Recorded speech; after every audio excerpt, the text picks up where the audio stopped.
Okay, so I'd just like to introduce Reko Rennie. Reko is an artist who works out of Melbourne and lives in Melbourne. And we had the great pleasure of having Reko come over to do this major installation that you'll see on the wall behind here. And we cut a very fine line in getting this work finished, didn't we? So I think we finished at 11:15 and he was on a flight for 11:55, so it was very, very touch and go there for a little while. But it was a great experience, and to have an artist come over and do something in the space was a really kind of great thing for us. So there you go, you took that your walk. Thanks, Glenn. First, I'd like to acknowledge the traditional owners and the land that we're on, and pay my respects. And thank you all for coming, and thank some of the fellow artists that are here. Look, it's a real honour to be a part of this award. So, look, I'll tell you a little bit about myself. I'm from Melbourne, as Glenn said. I never went to school for art, so I never studied art. I did grow up in a household around art. My father's an artist. His name's Biggie Billa. He's also one of the last carvers of the area of northwestern New South Wales, which is Kamilaroi people, which is where I'm associated to. I grew up in Melbourne, and so my sense of identity and Aboriginality is from an urban environment. I mean, this is where my place is, my belonging. I also have that historical context in terms of the community, involved, which is where my grandmother and my family is associated to. So what I use is what you'll see through some of the work, in particular behind me, I've used the diamond pattern. Now, the diamond pattern is symbolic of the area of the Kamilaroi people. There are 4 male symbols, 4 female symbols. And this was used for an intermarrying process, marriage process, and breaking up sub-language groups. So everything was related to iconography based on 4 male symbols, 4 female symbols. Then there was language associated to each of those symbols, and maps and songs.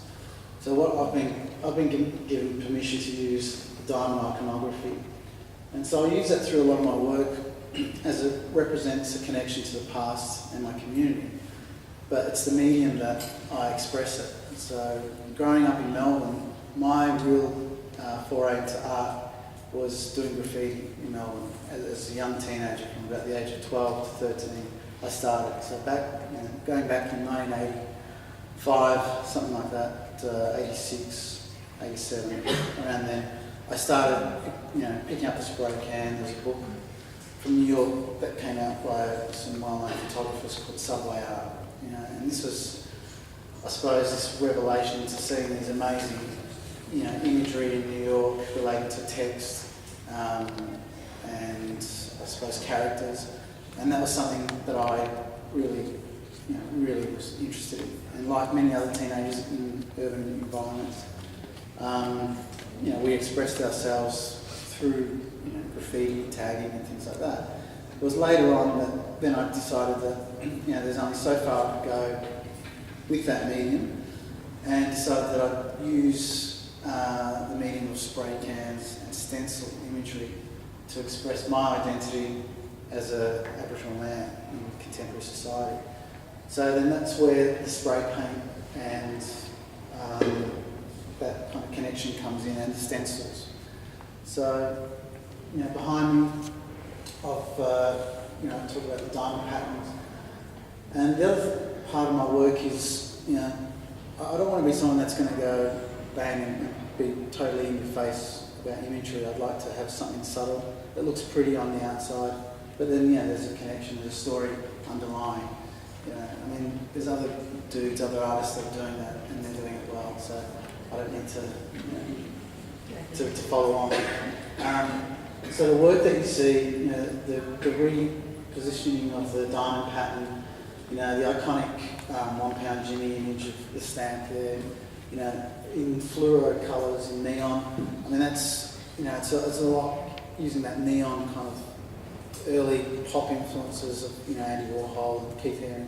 These are guys that I grew up with as a young teen, and really influenced by Keith Haring as well when I was a kid. So I like carrying on these fluoro colours, and that's why I use a lot of bright, saturated work, colours through my work to kind of it's my identity, my contemporary expression of what being Aboriginal means to me. So I've used the imagery of the stamp here, and I don't know for those that know about the image, but it was at a time when I think it was about 1949 or late 50s it first started, and this was a stamp that was exported all over the world, particularly a lot of other Commonwealth countries.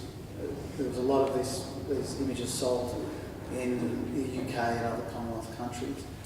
And over 100 million stamps were sold during the circulation over about a 10 to 12 year period. And it was at a time when Aboriginal people weren't citizens of Australia. They were still considered flora and fauna. Yet you have this kitschy identity being exported all internationally about Aboriginal culture and Aboriginal Australia, which is pretty interesting given the time that Aboriginal people were still considered second-rate people, or not even human at all, considered part of the flora and fauna. So here on the surface you have this pretty kind of image, but there's this story, and this is an example of my work. You'll see some pretty imagery, but it's not always pretty.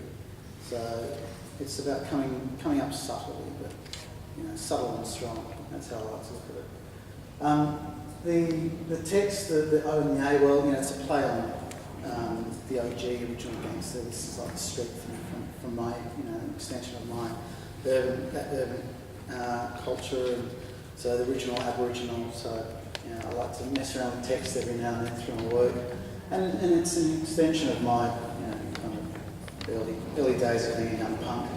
Maybe I'm just an older punk now.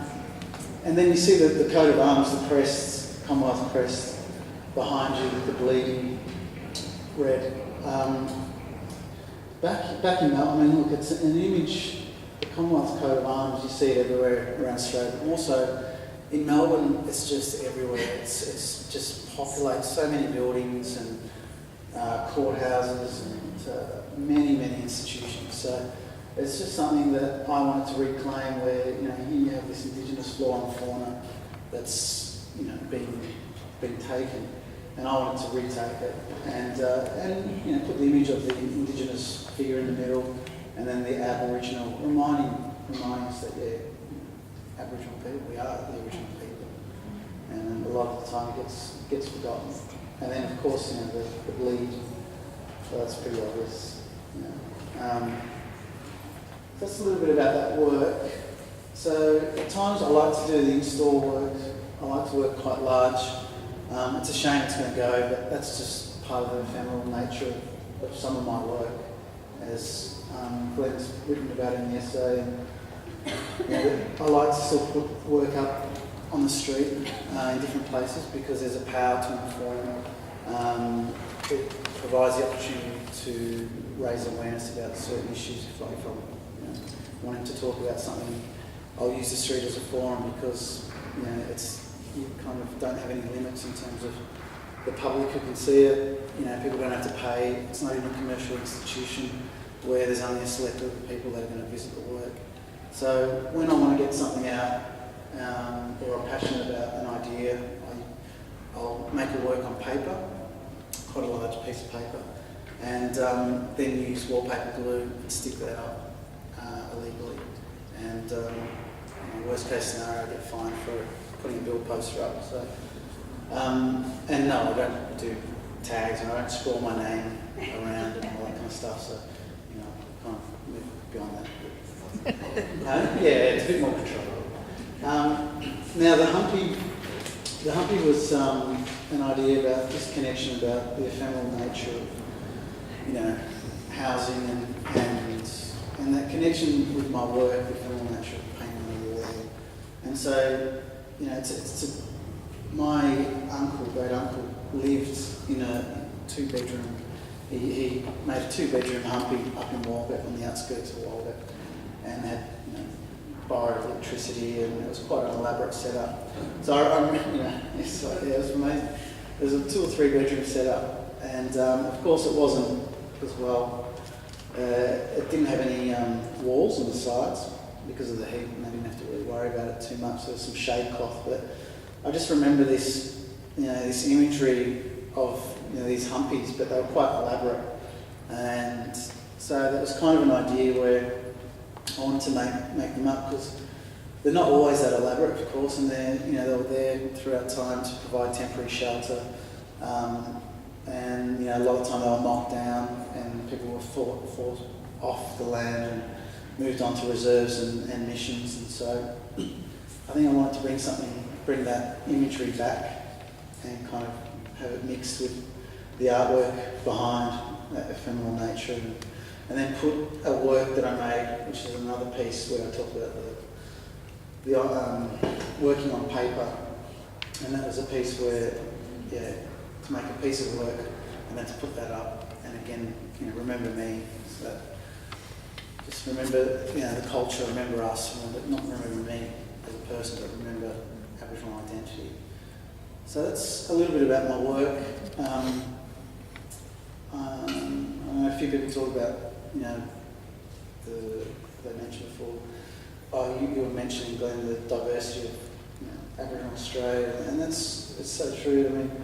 I mean, look at all the artists that are in the show. There's such an amazing diversity of art and culture, and a lot of people forget that. I mean, there's 300 or so language groups in Australia, more, and then all the sub-dialects, and so with them there's all a distinguished art practice, and identity in terms of art, culture, song, and so a lot of people often stereotype, what an Aboriginal person should look like, or what we should act like, or all these interesting conversations that appear in terms of what identity Mark and I were talking about the other night. And so it's it's nice that with this show there's a mixture of contemporary Aboriginal Australia. I mean, we're not all black, walking around as fringe dwellers with loincloths, and we are living in urban areas and different environments, and have PhDs and do all different types of professions. So I don't know what else to say. I think this is part of my art practice. I love working large and small, and a variety of mediums. It's not just limited to acrylics, it's spray paints, and working bronze and whatever. So it's just how I'm feeling. So yeah. Let's make a little point. I think what's really great about this particular work, often non-Indigenous people don't understand what a dreaming is, and it's considered to be something that happened a long, long time ago. And it's actually not the case. I think what Reko's work really kind of shows and talks about with this notion of remember me is remembering our past, our present and our future all at one time. And that in itself encapsulates kind of a lot of what this dreaming notion is about. These spiritual ancestors that we're talking about in other, with Goyimbi's work, they are as alive now as they've ever been. And so I think that's one thing that I love about this work, this idea of remember me. It's about the ever-present nature of culture, and that it's alive and growing and changing, not static in its past. So. That's right. I mean, that's a big component, and thanks for refreshing me on that. It is a big component that, to remember the past, and the present, and the future. I mean, for me, I can't go back and do traditional work. I mean, it'd be pretty outrageous. So my extension, or my practice, is an extension of the past in terms of iconography. I'm using that iconography, but using it in a contemporary sense that relates to my own identity. I don't need to pursue a particular style or genre of work just to be considered an authentic Aboriginal. This is who I am. I mean, you either like it or you don't, and that's how it is. And I think it worked out quite well, considering we only had 4 and a bit days of installation, and had a great team, and it worked out well. Long days too. Yeah, long days, yeah.